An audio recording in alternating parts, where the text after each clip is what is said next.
First ever factory outlet Mukunda jewellery KPHP Kothapet Khammam Somajiguda Hanmakonda. Vanija గారు, అంతర్జాతీయ మహిళా దినోత్సవ శుభాకాంక్షలండి. మీకు కూడా అండ్ సుమన్ టీవీ ప్రేక్షకులందరికీ. Thank you. సుమన్ టీవీ ఆడ ప్రేక్షకులందరికీ, లేడీస్ కి, ఎస్పెషల్లీ విమెన్కే. విమెన్. ఎస్, ప్రతి సంవత్సరం చేసుకుంటున్నాం మనం విమెన్స్ డే. రైట్. చక్కగా రకరకాల కార్యక్రమాల్లో పార్టిసిపేట్ చేస్తున్నాం, అలా ముందుకు వెళ్ళిపోతున్నాం. అంతేనండి, విమెన్ పవర్ అంతే. మరి ఈ సంవత్సరం మీరేం చేయబోతున్నారు? విమెన్ కి ఏమన్నా చెప్పాలి అంటే ఏం చెప్తారు సుమన్ టీవీ ద్వారా? ఈ సంవత్సరం నుంచి చెప్పాలంటే జయ గారు, అంటే యాక్చువల్గా నా గురించి పర్సనల్ గా తీసుకుంటే గనక నేను చాలా అప్స్ అండ్ డౌన్స్ చూసాను కొన్ని ఇయర్స్, ఒక 5-6 years లో. అవన్నీ every year is a learning నాకు. ఓకే, అది ఆ 5 years నన్ను ఒక డిఫరెంట్ పర్సన్ని చేసింది, ఎక్కువగా స్ట్రాంగ్గా చేసింది నన్ను. అంటే మనుషుల్ని నేను చూసే విధానం మారిందా వనిజ గారు? ఖచ్చితంగా అండి, డెఫినెట్గా. అంటే నా పర్సెప్షన్, అంటే ఒకళ్ళ మీద అంటే ఒకరిని చూడగానే మనకు ఒక జనరల్గా మనం ఈ తప్పు చేస్తాం, ఒకరిని చూడగానే వాళ్ళ మీద ఒకలాంటి ఒపీనియన్ ఫామ్ చేసుకుంటాం కదా. I'm out of it now. నేను అట్లాంటి ఒపీనియన్ ఎవరి మీద ఫామ్ చేసుకోను, వాట్ ఎవర్ ఇట్ ఈస్. ఎందుకంటే ప్రతి మనిషికి వాళ్ళు ఒకలాగా బిహేవ్ చేయడానికి, వాళ్ళు ఒకలాగా కనపడడానికి దాని వెనకాల చాలా రీజన్స్ ఉంటాయి. నేను లైవ్ ఎగ్జాంపుల్ దానికి. అంటే మన దాకా వస్తేనే కానీ మనకు తెలియదు అంటారు కదా. అవునండి, ఓకే. ఇంతకు ముందు కూడా చేసేదాన్ని కాదు, ఆ 1-2% ఏదైతే ఉందో అది కూడా మార్చుకోవాలని నా ఫస్ట్. Super, excellent. లేడీస్ కి, ఆడవాళ్ళకి నా ఫస్ట్ సజెషన్ అది. మనం ఒకరిని జడ్జ్ చేయడం కానీ, అది ఎవరన్నా కానీ, అది మన అత్తగారే అవ్వనివ్వండి, హస్బెండే కానివ్వండి, కొలీగ్సే కావచ్చు, ఎవరన్నా కానీ, వాళ్ళని జడ్జ్ చేసే ముందు వాళ్ళు ఎందుకు అలా బిహేవ్ చేశారన్న ఒక క్లారిటీ తీసుకోవడం ఫస్ట్ థింగ్ అండి. ఎందుకు ఈ టాపిక్ తో స్టార్ట్ చేశానంటే, ఇప్పుడు చూస్తే బిహేవియర్ ఇష్యూస్ వల్ల మనం ఎక్కువ డిప్రెషన్ కి లోన్ అవుతున్నాము, డిస్టర్బ్ అయిపోతున్నాం. కాబట్టి అది ఫస్ట్ థింగ్. చూసారా, మీ ప్రొఫెషన్ కి దగ్గరగానే వెళ్ళిపోతున్నారు. అది ఫస్ట్. ఓకే అండి. సో అది చేంజ్ చేసుకోవాలనుకుంటున్నాను. అది చేంజ్ చేసుకున్నాను, చాలా మట్టుకు నేను చేంజ్ చేసేసుకున్నాను. సో నా నుంచి మీకు కూడా, అంటే దట్ విల్ బెనిఫిట్, మనకు చాలా హెల్ప్ అవుతుంది అలాంటి ఆలోచన. అవునండి, అవునవును. ఫస్ట్ మనం పీస్ఫుల్ గా ఉంటాం, ఇంకొకరి గురించి ఆలోచించినప్పుడు 100% అండి ఫార్వర్డ్ గా ఆలోచించగలుగుతాం. అవును. అదే ఇంకొక పర్సన్ గురించి ఆలోచిస్తున్నంతసేపు వెనకే ఉంటాం, అంతే, ముందుకు చూడలేకపోతాం. ఎగ్జాక్ట్లీ, 100% మీతో ఏకీభవిస్తానండి ఈ విషయానికి. అది ఒకటి. అండ్ సెకండ్ థింగ్ ఏంటంటే, ఇప్పుడు అన్నిటికంటే ఇంపార్టెంట్ ఏంటంటే, ఫస్ట్ మనకు కావాల్సిన ఆడవాళ్ళు మన ఇంటికంటే ఫ్రంట్ వీల్ అంటారు కదా. అవును, ముందు చక్రమే మనం. అవునండి, లేడీస్ కదా. ఎంత జాబ్ చేసినా, ఆడవాళ్ళు ఎంత పెద్ద పొజిషన్ లో ఉన్నా, పిల్లలు లేవగానే ఫస్ట్ అడిగేది అమ్మ. అవునండి. మీ అత్తగారు గాని, అమ్మగారు గాని, హస్బెండ్ గాని ఫస్ట్ లెగిసి వాళ్ళు చూడాలనుకున్నది ఆ లేడీ ఆఫ్ ద హౌస్. అవును కదా. ఆ లేడీ ఆఫ్ ద హౌస్ ఎలా హెల్దీగా ఉండాలి. ఓకే, అంటే ఆ నీరసంగా ఉండి మీరు లెగిస్తే మీ పనులన్నీ అలాగే వెనకబడిపోతాయి. రోజంతా మూడ్ ఆఫ్ లో ఉంటుంది, ఇల్లే మూడ్ ఆఫ్ అయిపోయినట్లు చేస్తుంది. మీతోటే కదా ప్రతిదీ మిమ్మల్ని బేస్ చేసుకుని ఉంటుంది. మీరు ఎంతైతే పాజిటివ్ ఆరాని ఇంట్లో స్ప్రెడ్ చేస్తున్నారో, మీరు ఎంత నవ్వుకుంటూ లెగిస్తే మీ ఇల్లు అంతా బాగా నవ్వుకుంటూ ఉంటుంది. మీరు ఎంత కోపంగా లెగిస్తారో అంతే కోపంగా, అంతే ఇరిటేటింగ్ గా మిగతా మెంబర్స్ కూడా ఉంటారు. సో మీరు అంటే అనొచ్చు, మాకెన్ని ప్రాబ్లమ్స్ ఉన్నాయి, ఆ ప్రాబ్లమ్స్ అన్ని పెట్టుకొని ఎందుకు చిరాగ్గా లేకూడదు, మాకేం హ్యాపీనెస్ మీకుంటే తెలుస్తుంది అనే ప్రశ్న వచ్చేస్తుంది. కానీ ఉంటాయి, అన్నీ ఉంటాయి. కాకపోతే ఆ మార్నింగ్ లేచేటప్పుడు కాస్త యాక్టివ్గా లేచి, ఎందుకంటే నేను చేసే కోర్సెస్లో కానివ్వండి, వీటిలో మాకు కౌన్సిలింగ్స్లో వాటిలో అన్నిట్లో మాకు చెప్పారు ఏంటంటే, మీకు జరిగిన బెస్ట్ థింగ్ గుర్తు తెచ్చుకొని మార్నింగ్ లేవండి. నిద్ర పాజిటివ్ థింగ్ ని, మీకు మీ లైఫ్ లో పాజిటివ్స్ ఉంటే నెగటివ్స్ ఎన్నో జరుగుతాయి కదా. మంచివి 10, చెడ్డవో 10, 20 పోనీ. ఓకే, ఆ 10 అనుకుంటూ లేచినప్పుడు మనకి అబ్బా నాకు సొంత ఇల్లు ఉన్నది, ఓకే, నాకు ఇంత గుడ్ హెల్త్ ఉన్నది, అవన్నీ అఫ్ కోర్స్ తర్వాత ఫాలోడ్ బై లేనివన్నీ ఆలోచించవచ్చు. కాకపోతే అలా లేచినప్పుడు అట్లీస్ట్ ఒక 5% మనకి మూడ్ స్వింగ్స్ లేకుండా లేవడం ఒకటి ఫస్ట్ థింగ్, అది అలవాటు చేసుకోవాలి. సూపర్. ఓకే, ఇంకొకటి ఏంటంటే, మనం ఫస్ట్ ఆడవాళ్ళు చాలా మంది సాక్రిఫైస్ మోడ్ లో ఉంటారు, త్యాగం. నేను లెగిస్తే ఫస్ట్ గబగబా అన్ని చేసేస్తాను, పిల్లలకి, మా హస్బెండ్ కి, ఇంట్లో వాళ్ళందరికీ చేసి తర్వాత ఎప్పుడో బ్రష్ చేసుకొని నేను తర్వాత ఏదో తింటాను. అలా చేయొద్దు. మీరు లేవగానే ఫస్ట్ మీ గురించి, అది సెల్ఫిష్నెస్సే కాదు, మీ ఇల్లు నడవాలి అంటే ఈ బండి నడవాలి. ఎస్, ఈ బండి నడవాలంటే మనం హెల్తీగా ఉండాలి కదా. ఉండాలి. హెల్త్ ఎలా వస్తుంది నిజంగానే అంటే నేను కంప్లీట్ గా న్యూట్రిషన్ ఫోకస్ చేసి ఇప్పుడు మాట్లాడేది మాత్రం మీరు ఏది ఉంటే అది ఫస్ట్ తినండి. మీరు స్నానం చేసుకొని మార్నింగ్ ఫ్రెష్ అప్ అవ్వడం ఇవన్నీ as a part of our routine. అవ్వగానే ఫస్ట్ పిల్లలు తిన్నాక నేను 10:30కి తింటాను కాదు. ఫస్ట్ అక్కడ ఒక గ్లాస్ పాలు ఉన్నాయా, కొంచెం నట్స్ ఉన్నాయా, ఒక అరటిపండు ఉందా, ఒక యాపిల్ ఉందా, వాట్ ఎవర్ ఇట్ ఏదైనా రాత్రి చేసిన చపాతీ ఉందా, చక్కగా ఒక కాఫీలోనో పాలల్లో ముంచుకుని మన అలవాటు ఇండియాలో దాని సిగ్గుపడాల్సింది ఏమీ లేదండి. అసలు చాలా టేస్టీగా ఉంటది. ఏది అవైలబుల్ గా ఉంటే ఒక న్యూట్రిషియస్ ఫుడ్ అది తీసుకొని పెట్టుకోండి.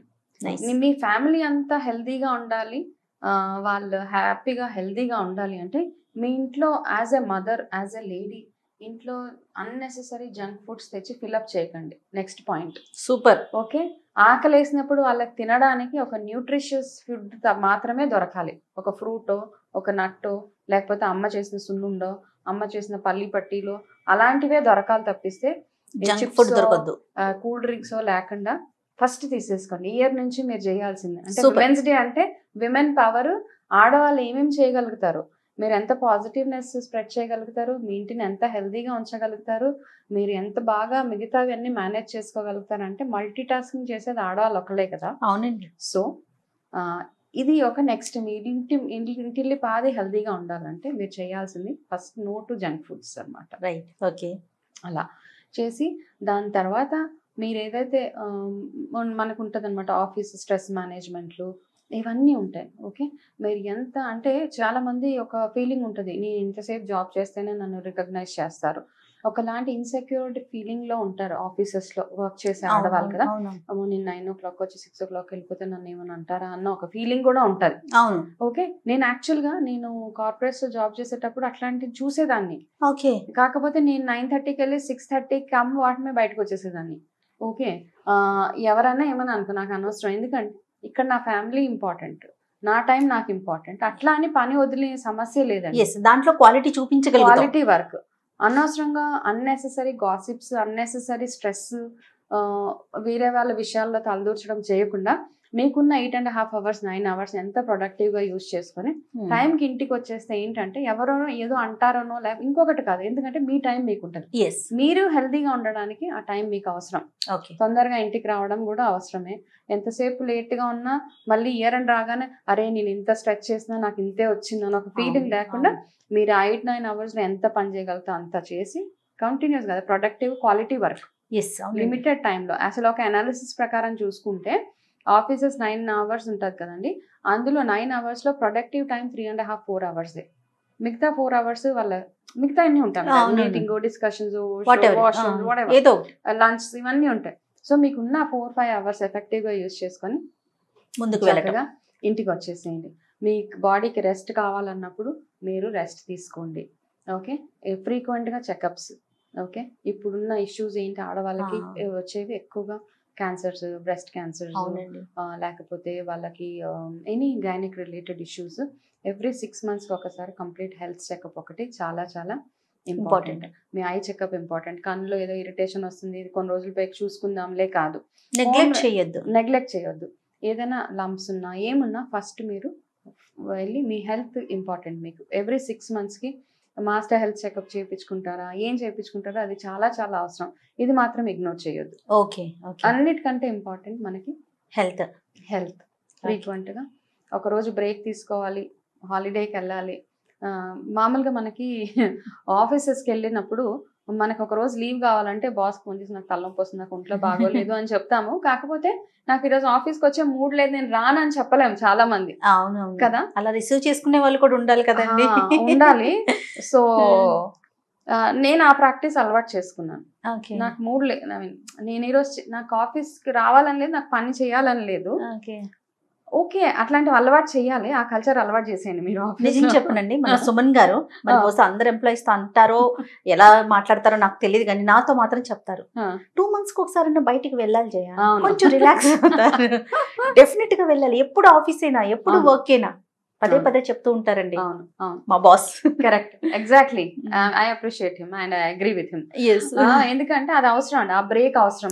ఎక్కడికో ఒక దగ్గర, ఎక్కడికో ఎవరో ఫ్యామిలీ అంతా వెళ్ళిపోండి అని చెప్తారు. అవును, ఫ్యామిలీనో లేకపోతే Friends అలోన్ టైం కావాలి అంటే ఆ పీస్ఫుల్ గా ఒక టైం మీకంటూ ఒక హాఫ్ అన్ అవర్, రోజులో ఒక హాఫ్ అన్ అవర్ 45 minutes మీరు అంతా చేస్తారు, ఇంట్లో ఉంటారు, మీరు ప్రతి పని చేసుకుంటారు. కాకపోతే మీకోసం ఒక 45 minutes పీస్ఫుల్ గా ఉండే టైం, ఒక కప్ ఆఫ్ కాఫీ పట్టుకుంటారు, అక్కడ ఓపెన్ లా మ్యూజిక్ వింటారా, గార్డెన్ లో కూర్చుంటారా, ఎవరు లేని ప్లేస్ లో కూర్చుంటారా, కూర్చుని బట్ ఒక్కసారి మిమ్మల్ని మీకు జరిగే మంచి పనులు అన్నీ ఒకసారి మెమరైజ్ చేసుకోవడం చాలా అవసరం. And exercise, yoga, half an hour, 25 minutes to half an hour, అంతకు మించి ఏం అవసరం లేదు. మీరు అన్నీ చేస్తూ ఉంటే అంత టైము మీకు చాలా చాలా అవసరం. దాంతోపాటు మీ ఇంటేక్ ఏదైతే ఉందో, అంటే ఒక రొటీన్ ఉంటుంది కదా మనకి, దినచర్య ఏదైతే ఉంటుందో, మార్నింగ్ లేవడం, కాస్త ఆయిల్ మసాజ్ చేసుకోవడం, హెయిర్ నరిష్ చేసుకోవడం, మిమ్మల్ని మీరు బాగా చూసుకోవడం, ఎక్కువగా వాటర్ తాగడము, హైడ్రేటెడ్ గా ఉంచుకోవడం మిమ్మల్ని మీరు, రాత్రి తొందరగా పడుకోవడం, మార్నింగ్ త్వరగా లేవటం, ఇది ఒక రొటీన్, ఒక ఫిక్స్డ్ రొటీన్ పెట్టేసుకోండి. ఎందుకంటే మనం ఉమెన్స్ డే గురించి మాట్లాడుకుంటున్నాం కాబట్టి అందరికీ తెలుసు, కాకపోతే మనం ప్రాక్టీస్ లో పెట్టడానికి కాస్త టైం పడుతుంది. ఒక హెల్దీ అట్మాస్ఫియర్ కావాలి, మన హెల్దీగా ఉండాలి, మన ఇయర్ అంతా బాగా పని చేసుకోవాలి, హెల్దీగా ఉండాలి. ఇలాంటి విమెన్స్ డే ఎన్నో జరుపుకోవాలి. సో మీ అవసరం మీ ఫ్యామిలీకి ఉంది కాబట్టి ఇవి చిన్న చిన్న టిప్స్ ఫాలో అవ్వకుంటూ కానీ చూడండి వనజ గారు, నేను మిమ్మల్ని అడిగేసరికి మొత్తం మీ సర్కిల్లోనే, అంటే మీరు దేంట్లో అయితే స్పెషలిస్ట్ ఆ వింగ్స్ అన్ని చెప్పేశారండి. మార్చుకోవాల్సినవి విమెన్ అంటే ఏం చెప్తారు? ఇందాక చెప్పినట్టు మనం చిన్నదానికి పెద్దదానికి ఎక్కువగా స్ట్రెస్ అయిపోతూ ఉంటాం. ప్రతిదాన్ని భూతద్దంలో పెట్టి చూస్తూ ఉంటాము. చిన్నగా స్ట్రెస్ రాగానే పెద్దగా హడావిడి పడిపోయేటప్పటికి ఏమవుతుందంటే అది మన హార్మోన్స్ ఇంబ్యాలెన్స్ చేసేస్తుంది. అవునండి, అవును. సో అదొక్కటే మార్చుకోవడం అంతేనండి. అండ్ అనవసరంగా వేరే వాళ్ళ విషయాలలో ఎంత తలదూరు పోవడమే బెటర్. వాళ్ళకి ఇంట్లో ఏమవుతుంది, వీళ్ళ ఇంట్లో ఏమవుతుంది, వాళ్ళ లైఫ్లో ఏమవుతుంది, వీళ్ళ లైఫ్ ఏమవుతుంది, ఎంత తక్కువగా సోషల్ మీడియాకి దూరంగా ఉంటే అంత మంచిది మనకి. సోషల్ మీడియాకి దూరంగా చాలా అంటే లిమిట్ చేసేసుకోవడం బెటర్ కదండి. ఇప్పుడు నాకు అనిపిస్తూ ఉంటది, ఎందుకండి వాళ్ళని పర్సనల్ కూడా షేర్ చేసేసుకుంటామండి. సో అంతా మన ఫ్యామిలీ మనము అంటే కొంచెం పర్సనల్ స్పేస్ ఉంచాలి. ఉంచితేనే చాలా అందరికీ మంచిదండి. 100%. కొన్ని విషయాలు ఉంటాయి బయటకు వెళ్ళకూడనివే ఉంటాయి, మన సీక్రెట్స్ మన దగ్గర. ఇంతకు ముందు కూడా ఒకసారి మాట్లాడుకున్నాం మనం. సో అవి మాత్రం మన వరకే ఉంచుకోండి. ఏవైతే షేర్ చేయాలో అవి మాత్రమే చేయండి. ప్రతి దగ్గర వెళ్ళి మన ప్రాబ్లం చెప్పుకుంటే జనరల్ గా మనకి ఏమవుతుందంటే, ఆఫీసెస్ లో కొంతమందిని చూసినప్పుడు వాళ్ళకి ఏదైనా ప్రాబ్లం ఉంటే నలుగురిని పిలిచి డిస్కస్ చేసేస్తా ఉంటారు. అట్లా చేసినప్పుడు ఏమవుతుందంటే మీలో ఉన్న స్ట్రాంగ్ ఉమెన్ కంటే కూడా మీలో ఉన్న వీక్ ఉమెన్ బయటపడుతుంది. అక్కడ మీలో ఉన్న వీక్నెసెస్ మీద చాలా మంది అడ్వాంటేజ్ తీసుకునే ఆప్షన్స్ ఉన్నాయి. అవునండి. సో మీ కలీగ్స్ ఆర్ ఆల్వేస్ కలీగ్స్ అనమాట. మీకు సొంతంగా షేర్ చేసుకోవాలంటే ఈ సిస్టర్, మదర్, వీళ్ళతో షేర్ మన ఫ్యామిలీ కదా. బయట వాళ్ళతో మనం ఎంత ఎక్కువగా మన పర్సనల్ ఇష్యూస్ షేర్ చేసుకుంటే మన మీద వాళ్ళకున్న రెస్పెక్ట్ నిజంగా అండి తగ్గిపోతుంది. అంటే మనం చూసే విధానం కూడా మారిపోతుంది అనమాట. వీళ్ళకే ఇన్ని ఇష్యూస్ ఉన్నాయి, మనం ఏం చెప్తాంలే అన్న ఒక సాఫ్ట్ కార్నర్ అనొచ్చు, లేకపోతే ఒకలాంటి ఈఎంఐ వీక్ అన్న ఒక ఇది. సో అవి షేర్ చేసుకోకపోవడమే better. So this is my. So ఎంతవరకు ఉండాలో అంతవరకు.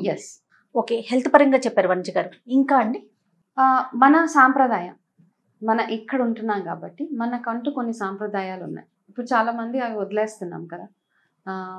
ఇప్పుడు నేను వేదిక్ న్యూట్రిషన్ కానివ్వండి, నేను ప్రమోట్ చేసేది ఏన్షియంట్ ఇండియన్ హ్యాబిట్స్, మన ఇండియన్ హ్యాబిట్స్. అందులో భాగంగా స్పిరిచువాలిటీ. చాలా మంది మూఢనమ్మకాలు, ఇదేంటి జనరేషన్ మారుతున్న కొద్దీ మీరు మారాలి అంటారు. కాకపోతే అన్ని మార్చుకోవాల్సిన అవసరం లేదండి. కొన్ని మన సాంప్రదాయాలు మన పిల్లలకి, ఎందుకంటే అవి మంచిని చెప్తున్నాయి. మనం చదువుకునే పురాణాలు కానీ, రామాయణం, భారతం, భాగవతం, ఇందులో ఒక మంచి, ప్రతి దాంట్లో ఒక మోరల్ ఉంటది కదా. అవునండి. ఓకే. అండ్ మనం చేసే ప్రతి పూజలో నిత్య దీపారాధన, దీపానికి ఇండికేషన్ ఏంటి? వెలుగు ఇస్తుంది దీపం. సో ఆ లేడీ ఎవరైతే ఇంట్లో అమ్మ వైఫ్ ఉన్నదో ఆవిడ రోజు దీపారాధన, ఆవిడతో పాటు పిల్లలు, అంటే గంటలు గంటలు ఏం కూర్చోక్కర్లేదు. కాకపోతే మనం ఎప్పుడైతే ఆ స్పిరిచువాలిటీని మనం ఎప్పుడు కనెక్ట్ అయి ఉంటామో, పాపం భీతి అంటాం కదా, పాప భీతి, మనం తప్పు చేయకుండా మనది ప్రొటెక్ట్ చేస్తుంది. ఎప్పుడైతే మనం ఇవన్నీ చేయమో మనం తప్పులు చేయడానికి కూడా ఏం వెనకాడం. కానీ మనసు ఎంత ప్రశాంతంగా ఉంటుంది కదా. అవునండి.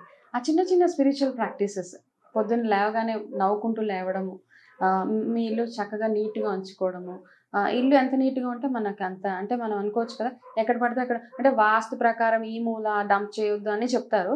కాకపోతే వాస్తు కంటే కూడా ఏంటంటే మనం ఎప్పుడైనా అక్కడ ఇక్కడ అవి ఇవి డంప్ చేసి పెట్టేస్తే మనకు ఒకలాంటి ఇంట్లో ఒకలాంటి బ్యాడ్ స్మెల్ రావడము అట్లాంటివన్నీ ఉంటాయి. సో మీ ఇంటిని ఎంత శుభ్రంగా, ఇంటిని చూసి ఇల్లాలని చూసాను చూడంటారు కదా. సో మీ ఇంటిని ఎంత నీట్గా ఉంచుతారు అంటే మనం యాజ్ ఎ మదర్ మనం ఏమైతే ప్రాక్టీస్ చేసుకుంటున్నామో మనం చూసి మన పిల్లలు నేర్చుకుంటారు. అవునండి. మనం చెత్త ఉంచితే పిల్లలు కూడా చెత్త చేస్తారు. మనం ఏవైతే వాళ్ళకి అలవాటు చేస్తామో వాళ్ళు అదే అలవాటు చేసుకుంటారు. మనం టేబుల్ కల్చర్ అలవాటు చేస్తే టేబుల్ కల్చర్, కింద కూర్చొని అలవాటు చేస్తే మంచి మాట అలవాటు చేస్తే మంచి మాట, చెడు మాట అలవాటు చేస్తే. సో ఆ స్పిరిచువల్ లైన్ లో కూడా కాస్త మనం ఉండడం, ఒక అట్లీస్ట్ ఒక హాఫ్ అన్ అవర్ ఆ మెడిటేషన్, పూజ, యోగా సంథింగ్ అది అలా దేవుడికి కనెక్ట్ అవ్వడం చాలా చాలా అవసరం. మీ హెల్త్ కి మంచిది. చక్రా క్లీనింగ్ అవుతుంది. ఇందులో కూడా ఒకవేళ హెల్త్ చూసుకోవాలనుకుంటే పూజ వల్ల కానీ మెడిటేషన్ వల్ల మన బాడీలో ఉన్న 7 చక్రాస్ క్లీన్ అవుతాయి. సో ఆ చక్రాస్ ఎప్పుడైతే పాజిటివ్ గా ఉంటుందో, మీ క్రౌన్ చక్ర బాగుంటే మీకు మైగ్రేన్స్ రావు, మీ థ్రోట్ చక్ర బాగుంటే థ్రోట్ ఇన్ఫెక్షన్స్ రావు, హార్ట్ చక్ర బాగుంటే హార్ట్ రిలేటెడ్ డిజీజ్ రావు. సో ఇట్లా మీ చక్ర క్లెన్స్ గా ఉండాలి, మీరు హెల్తీగా ఉండాలంటే ఇందులో కూడా మీరు కాస్త స్పిరిచువాలిటీని తీసుకుంటే మీ చక్రాస్ అంతా పాజిటివ్ ఆరాని ఇస్తారు. Right. Thank you so much Vamshi గారు. Once again happy women's day. Same to you అండి.